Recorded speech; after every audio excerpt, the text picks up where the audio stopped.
नमस्कार प्यारे बच्चों, कैसे हैं आप सब। मैं उम्मीद करती हूँ कि आप सब बहुत अच्छे होंगे। मैं कैसी हूँ? मैं भी बहुत अच्छी हूँ। तो चलिए आज फिर हम अपने अध्ययन को जारी रखते हैं। बच्चों, आज हम कक्षा 4 के विषय हिंदी के अंतर्गत पाठ संख्या 10 प्रकरण नन्ही राजकुमारी और चंद्रमा का अध्ययन करेंगे। इस पाठ के लर्निंग आउटकम कुछ इस प्रकार से हैं। छात्र अपनी कल्पना से कहानी का वर्णन करते हैं और लिखते हैं, कहानी के पात्रों के रूप में अभिनय करते हैं और छोटे छोटे संवाद उचित भावभंगिमा से बोलते हैं। चित्रात्मक मुहावरों को समझ और बता सकते हैं। इस पाठ के प्रमुख उद्देश्य हिंदी भाषा की अपेक्षित दक्षताओं का विकास करना, पाठ के माध्यम से चिंतन शक्ति का विकास करना, पठन व लेखन के दौरान विराम चिन्हों, पूर्ण विराम, अल्प विराम, प्रश्नवाचक आदि चिन्हों का उचित प्रयोग करना, संज्ञा, सर्वनाम, क्रिया विशेषण को चिन्हित कर पाना। बच्चों, जैसा कि आपने पाठ के नाम से ही जाना है कि इस पाठ का नाम है नन्ही राजकुमारी और चंद्रमा। इस पाठ को पढ़ने से पूर्व पहले आइए हम चंद्रमा को जान लेते हैं। चंद्रमा आप सभी ने रात में आकाश में चमकते हुए देखा है ना? सभी ने देखा है, मुझे पता है। हाँ, चलिए आइए जाने चंद्रमा को। चंद्रमा पृथ्वी का इकलौता प्राकृतिक उपग्रह है। यह पृथ्वी से लगभग 3,84,400 किलोमीटर दूर है और यह बहुत छोटा दिखाई देता है। चंद्रमा की परिस्थितियाँ जीवन के लिए अनुकूल नहीं हैं। यहाँ न पानी है न वायु। इसकी सतह पर पर्वत, मैदान एवं गड्ढे हैं जो चंद्रमा की सतह पर छाया बनाते हैं। पूर्णिमा के दिन चंद्रमा पर इनकी छाया को देखा जा सकता है।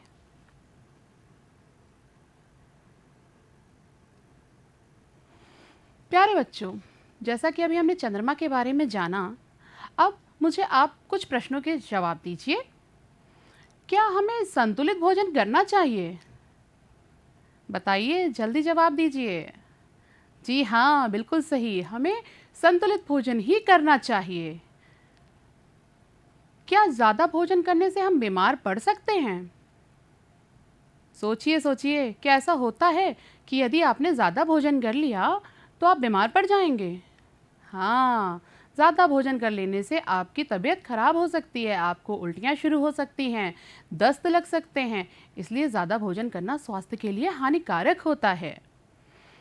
अच्छा बच्चों, ये बताइए, क्या चंद्रमा को धरती पर लाना संभव है? सोचिए, क्या चांद धरती पर आ सकता है? आपके पास आ सकता है? नहीं? ठीक, सही बात। बच्चों, इस कहानी नन्ही राजकुमारी और चंद्रमा के विषय में एक और बात है।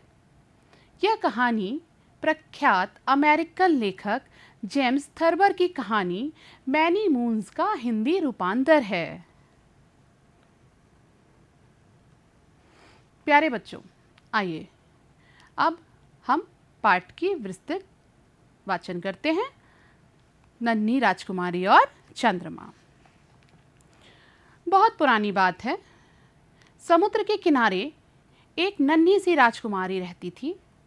एक दिन उसने इतनी चटनी खा ली कि वह बीमार पड़ गई। डॉक्टर ने उसे देखा तो चिंता में पड़ गया। उसने राजकुमारी से पूछा, बताओ तुम्हें क्या चाहिए? राजकुमारी बोली, अगर मुझको चंद्रमा मिल जाए तो मैं अच्छी हो जाऊंगी। राजा के पास एक से बढ़कर एक विद्वानों की भीड़ लगी रहती थी। वह उनसे जो भी मांगता था वे सब उसे हाजिर कर देते थे। इसीलिए राजा ने कह दिया, ठीक है, तुमको चंद्रमा मिल जाएगा। राजा ने दरबार में पहुंचकर मंत्री को बुलाया। मंत्री तुरंत हाजिर हो गया। राजा ने मंत्री से कहा, मंत्री जी, राजकुमारी को चंद्रमा चाहिए, तभी उसकी तबीयत ठीक हो पाएगी। आज रात या ज़्यादा से ज़्यादा कल तक हर हाल में चंद्रमा चाहिए। यह सुनकर मंत्री पसीना पसीना हो गया और बोला, महाराज, चंद्रमा लाना तो असंभव है। यह सुनकर, चंद्रमा 35,000 मील दूर है। वह पिघले तांबे का बना हुआ है और राजकुमारी के कमरे से बड़ा है। मंत्री की बातें सुनकर राजा गुस्सा हो गया। उसने मंत्री को तुरंत जादूगर को हाजिर करने के लिए कहा। जादूगर ने नीले रंग का लबादा पहना हुआ था। कलगीदार टोपी में चांदी के सितारे चमक रहे थे और लबादे पर सोने के उल्लू बने हुए थे। मगर जब राजा ने राजकुमारी की इच्छा बताई तो उसका चेहरा पीला पड़ गया। जादूगर बोला, राजा साहब, चंद्रमा तो कोई नहीं ला सकता। चंद्रमा तो 1,50,000 मील दूर है, हरे पनीर का बना हुआ है और महल से 2 गुना बड़ा है। राजा आग बबूला हो गया। उसने कहा, मुझे तुम्हारी बकवास नहीं सुननी। अगर चंद्रमा नहीं ला सकते तो फौरन यहां से रफा दफा हो जाओ। तब राजा ने अपने राज्य के सबसे बड़े गणितज्ञ को बुलाया। वह गंजा था और उसके दोनों कानों में पेंसिलें लगी थीं। उसके काले चोंगे पे सफेद अंक चमक रहे थे। गणितज्ञ के आते ही राजा ने कहा, देखो, मुझे अपनी बेटी के लिए चंद्रमा चाहिए और तुम्हें इसका जुगाड़ करना है। गणितज्ञ बोला, महाराज, चंद्रमा तो 3 लाख मील दूर है। वह सिक्के की तरह गोल है और चपटा है और आसमान में चिपका है। चंद्रमा को कोई भी पृथ्वी पर नहीं ला सकता। राजा गुस्से से लाल पीला हो गया। अब उसने सबसे ऊब कर विदूषक को बुलाने की लिए घंटी बजाई। रंग बिरंगी कतरनों से बने कपड़े और टोपी लगाए छलांग मारते हुए वह राजा के पास आ गया और बोला, महाराज, मैं आपकी क्या सेवा कर सकता हूं? राजा बोला, राजकुमारी को चंद्रमा चाहिए और जब तक राजकुमारी को चंद्रमा नहीं मिल जाता वह ठीक नहीं हो सकती। विदूषक ने पूछा, विद्वानों के मुताबिक चांद कैसा है, कितना बड़ा है और कितनी दूर है? राजा बोला, मंत्री कहता है चंद्रमा 35,000 मील दूर है, राजकुमारी के कमरे से बड़ा है। जादूगर कहता है चंद्रमा 3 लाख मील दूर है और मेरे राज्य का आधा है।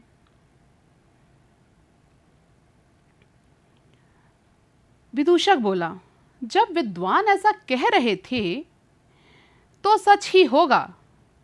अब करना यह है कि राजकुमारी से भी पूछें चंद्रमा कितना बड़ा है और कितनी दूर है। यह कहकर विदूषक उछलता कूदता राजकुमारी के कमरे में जा पहुंचा। विदूषक को देखते ही राजकुमारी मुस्कुरा दी और बोली, क्या तुम मेरे लिए चंद्रमा लाए हो? विदूषक बोला, अभी तो नहीं, पर जल्दी ही ले आऊंगा। अच्छा बताओ, चंद्रमा कितना बड़ा है? राजकुमारी बोली, अरे तुमको नहीं पता, चंद्रमा मेरे नाखून से जरा सा छोटा होगा, क्योंकि जब मैं अंगूठा चंद्रमा के सामने करती हूँ तो वह ढक जाता है। विदूषक बोला, और चंद्रमा कितनी दूर होगा? राजकुमारी बोली, मेरी खिड़की के बाहर जो पेड़ है उससे ऊंचा नहीं होगा, क्योंकि वह कभी कभी पेड़ की टहनियों में उलझ जाता है। वह किस धातु का बना होगा? विदूषक ने पूछा। अरे, ये भी कोई पूछने की बात है, चंद्रमा तो सोने का बना है। राजकुमारी बोली, विदूषक बोला, अच्छी बात है, आज रात जब चंद्रमा टहनियों में उलझेगा तो मैं उसको उतार लाऊंगा। राजकुमारी बोली, ज़रूर, मुझे जल्द से जल्द सोने जैसा चंद्रमा ला दो। विदूषक महल से सीधा सोनार के पास गया और राजकुमारी के नाखून से ज़रा सा छोटा सोने का चंद्रमा बनवा लिया। उसे सोने के तार में पिरोकर राजकुमारी के पास ले आया। राजकुमारी खुश हो गई और सुबह बाग में चहकते हुए खेलने लगी। वह स्वस्थ हो गई थी। राजा अब भी चिंतित था। उसे पता था चंद्रमा जब रात को निकलेगा तो बिटिया फिर बीमार होगी। उसने मंत्री को बुलाया और कहा, कुछ ऐसा उपाय करो कि राजकुमारी आज रात चंद्रमा ना देख पाए। बहुत सोच विचार कर मंत्री बोला, राजकुमारी को काला चश्मा पहना दिया जाए तो चंद्रमा दिखेगा ही नहीं। राजा चिड़चिड़ा गया और बोला, अगर राजकुमारी काला चश्मा पहनेगी तो चीज़ों से टकरा जाएगी, इससे उसे नई बीमारी हो जाएगी। अब जादूगर को बुलाया गया। उसने सुझाया कि महल के चारों ओर काले मखमल के ऊंचे ऊंचे पर्दे टांग दिए जाएं, तो चंद्रमा हर हाल में छिप जाएगा। राजा को सुनते ही गुस्सा आ गया। अरे, इससे तो बेटी का दम घुट जाएगा। तब गणितज्ञ को बुलाया गया। उसने भी जोड़ घटाकर बताया कि बगीचे में जमकर रंग बिरंगी आतिशबाजी करवा दी जाए तो इसकी चकाचौंध में चांद छिप जाएगा। राजा को इस बात पर इतना गुस्सा आया कि वह चीखने लगा। आतिशबाजी होगी तो बिटिया सो नहीं पाएगी और इससे तो वह फिर बीमार हो जाएगी। चले जाओ यहाँ से। इन सब के जाने के बाद विदूषक आया। राजा ने कहा, वह देखो, राजकुमारी की खिड़की पे चंद्रमा चमक रहा है। अब वह देखेगी कि उसके गले में पड़ा चंद्रमा आसमान में चमक रहा है तो उस पर क्या बीतेगी। विदूषक चुपके से संगमरमर की सीढ़ियां चढ़कर राजकुमारी के कमरे में पहुंच गया। राजकुमारी बिस्तर पर लेटी हुई थी, चंद्रमा को देख रही थी। उसके हाथ में चंद्रमा का लॉकेट था। विदूषक बोला, कितनी अजीब बात है, चंद्रमा आसमान में चमक रहा है जबकि वह तो सोने की जंजीर के सहारे तुम्हारे गले में लटक रहा है। राजकुमारी खिलखिलाकर हंस दी और बोली, अरे तुम तो एकदम बुद्धू हो, इसमें अजीब बात क्या है। जब कोई दांत टूट जाता है तो उसकी जगह दूसरा नहीं उग जाता। विदूषक बोला, अरे हाँ, जानवर की सींग झड़ जाती है तो वह भी तो फिर से आ जाती है। फिर इतनी सी बात मेरी समझ में क्यों नहीं आई। राजकुमारी बोली, ऐसा दिन रात रोशनी चंद्रमा सबके साथ होता है। विदूषक ने देखा कि धीमे धीमे बुदबुदाते हुए राजकुमारी खुशी खुशी सो गई है और विदूषक मुस्कुराता हुआ कमरे से बाहर आ गया। आइए बच्चों, अब इस पाठ में प्रयुक्त कठिन शब्दों के अर्थ व उनके वाक्य प्रयोग को जानते हैं। पहला शब्द है विदूषक। आपने इस पाठ में विदूषक शब्द को बार बार पढ़ा है। विदूषक का अर्थ होता है अपने हाव भाव से किसी की नकल करके हंसाने वाला व्यक्ति अथवा जोकर। वाक्य प्रयोग, विदूषक की बातें सुनकर लोग लोटपोट हो गए। दूसरा शब्द लबादा। लबादा का अर्थ होता है भारी व लंबा पहनावा। वाक्य प्रयोग, जादूगर ने लबादा पहना हुआ था। असंभव। हमारा तीसरा शब्द है, इसका अर्थ होता है मुश्किल। वाक्य प्रयोग, तारे तोड़ना असंभव कार्य है। चौथा शब्द जुगाड़। जुगाड़ का अर्थ होता है व्यवस्था करना। वाक्य प्रयोग, परीक्षा जुगाड़ के भरोसे नहीं दी जाती है। आशा करती हूँ कि आप सभी को कठिन शब्दों के अर्थ एवं उनके वाक्य प्रयोग समझ में आ गए होंगे। आइए अब कुछ बातें व्याकरण की करते हैं। व्याकरण के अंतर्गत हम मुहावरे और उनके अर्थ जानेंगे। पहला मुहावरा है आग बबूला होना। अर्थ अत्यधिक गुस्सा होना, होश उड़ना, घबरा जाना। श्री गणेश करना, किसी कार्य को प्रारंभ करना। 9 2 11 होना, कहते हैं ना 9 2 11 हो जाओ, अर्थात भाग जाओ। गले का हार होना, गले का हार होना अर्थात बहुत प्यारा होना, वह वस्तु जो हमें बहुत ज़्यादा प्रिय है। गाल बजाना, गाल बजाना अर्थात डींग हाँकना। कुछ लोग बड़ी बड़ी बातें करते हैं, उसको कहते हैं गाल बजाना। कोल्हू का बैल, अत्यधिक परिश्रम करने वाला व्यक्ति। बच्चों आइए बोध प्रश्न जानते हैं। प्रश्न 1, राजकुमारी किस कारण से बीमार हो गई? बताइए राजकुमारी किस कारण से बीमार हो गई थी? जी हाँ, राजकुमारी अत्यधिक चटनी खाने के कारण बीमार हो गई थी। प्रश्न 2, मंत्री ने पहली बार बुलाने पर राजा से क्या कहा? मंत्री ने पहली बार बुलाने पर राजा से यह कहा कि चंद्रमा 35,000 मील दूर है और वह पिघले हुए तांबे से बना है। प्रश्न 3, विदूषक क्या पहने था? बताइए विदूषक ने क्या पहना था? जी हाँ, बिल्कुल सही, विदूषक ने रंग बिरंगी कतरनों से बने कपड़े और टोपी पहनी हुई थी। शाबाश। प्रश्न 4, राजकुमारी कैसे ठीक हुई? जल्दी से इसका जवाब दीजिए। जी हाँ, बहुत अच्छे। राजकुमारी विदूषक से सोने से बने चंद्रमा को पाकर ठीक हो गई। शाबाश बच्चों। इस पाठ की हम पुनरावृत्ति कर लेते हैं। एक बार नन्ही राजकुमारी अत्यधिक चटनी खाकर बीमार हो गई थी। डॉक्टर के इलाज से भी उसको कोई फायदा नहीं हो रहा था। तब राजा ने राजकुमारी से पूछा कि तुम्हें क्या चाहिए, क्या लेकर तुम ठीक हो पाओगी? तो राजकुमारी बोली, मुझे चंद्रमा चाहिए और उसको लेकर ही मैं ठीक हो पाऊंगी।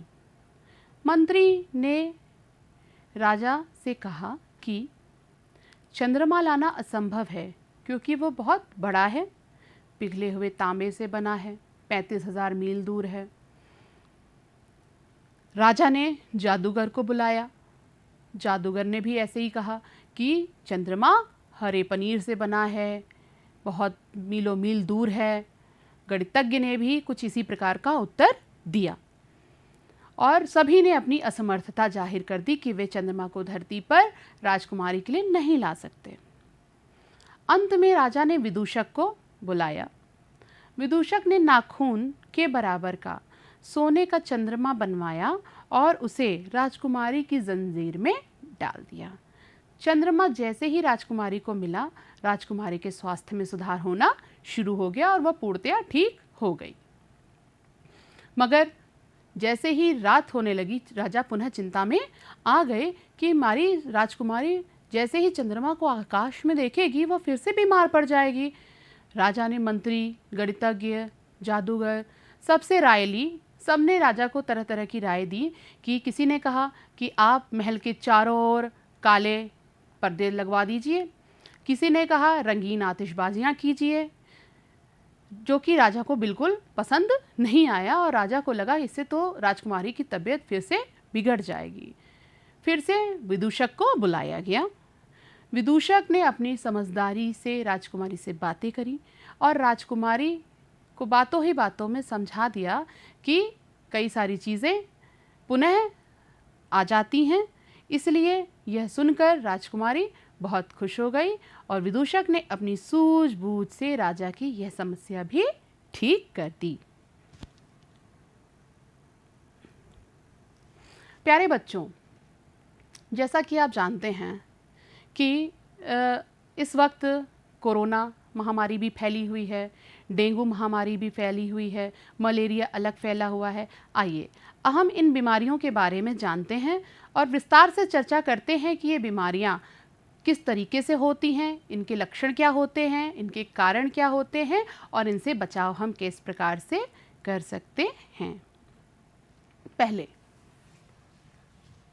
पहली बीमारी है मलेरिया, जिसमें क्या होता है, सर्दी लगती है, कपकपी आती है, बेचैनी होती है। इस बीमारी का कारण क्या है? इस बीमारी का कारण गंदे पानी में पनपने वाले मच्छर मादा एनोफिलीज के काटने के कारण यह बीमारी होती है। किस मच्छर के काटने से हमें मलेरिया हो जाता है? मादा एनोफिलीज के काटने के कारण हमें मलेरिया हो जाता है। क्या क्या सावधानियां रखनी चाहिए? अपने आसपास पानी का जमाव ना होने दें, कूलर की नियमित साफ सफाई करें और उसमें पानी इकट्ठा ज़्यादा ना होने दें। ज़्यादा से ज़्यादा तरल पदार्थों का सेवन करें, जैसे आप सूप पी सकते हैं, गर्म पानी पीजिए। समय समय पर खून की जांच भी करवानी चाहिए। लक्षण होने पर तुरंत डॉक्टर से मिलें।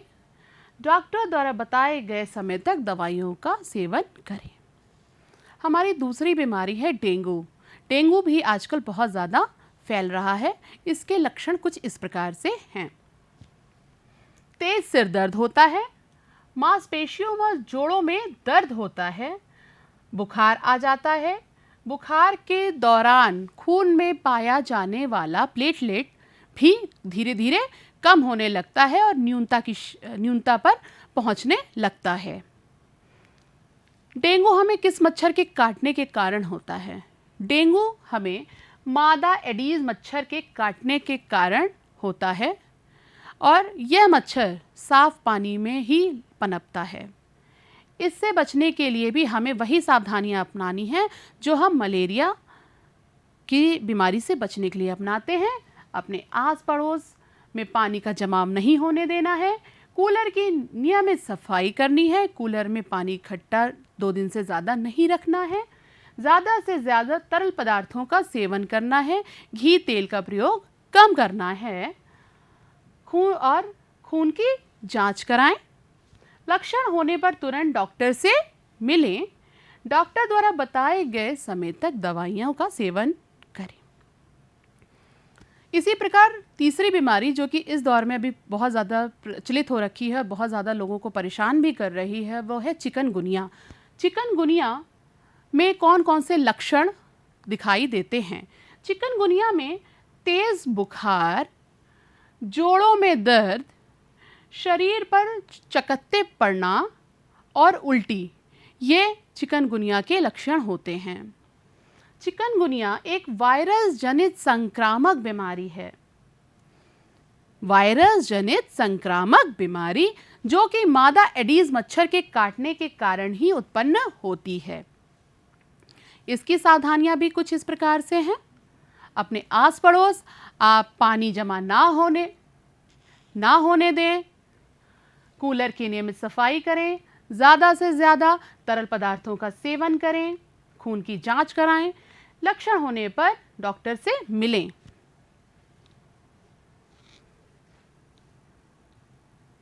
प्यारे बच्चों, जैसा कि हम जानते हैं यह समय कोविड-19 से लड़ने में बीता जा रहा है और यह कोरोना महामारी वैश्विक महामारी है।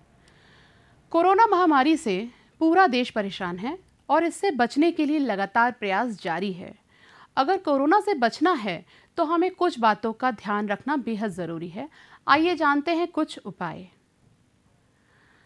कोरोना से बचाव के लिए सामाजिक दूरी रखना बहुत ज़रूरी है। आप सभी एक दूसरे से 2 गज की दूरी बनाकर रखें। हाथों को बार बार धोएं और सफाई का पूरा ख्याल रखें। छींकते और खांसते समय अपने नाक व मुंह पर रुमाल या टिश्यू का प्रयोग करें। अपने इम्यून सिस्टम को मजबूत बनाएं। पौष्टिक आहार व योग को अपनी दिनचर्या में शामिल करें। दिन भर में कम से कम एक बार हल्दी वाले दूध का सेवन अवश्य करें। गुनगुने पानी पीने की आदत डालें।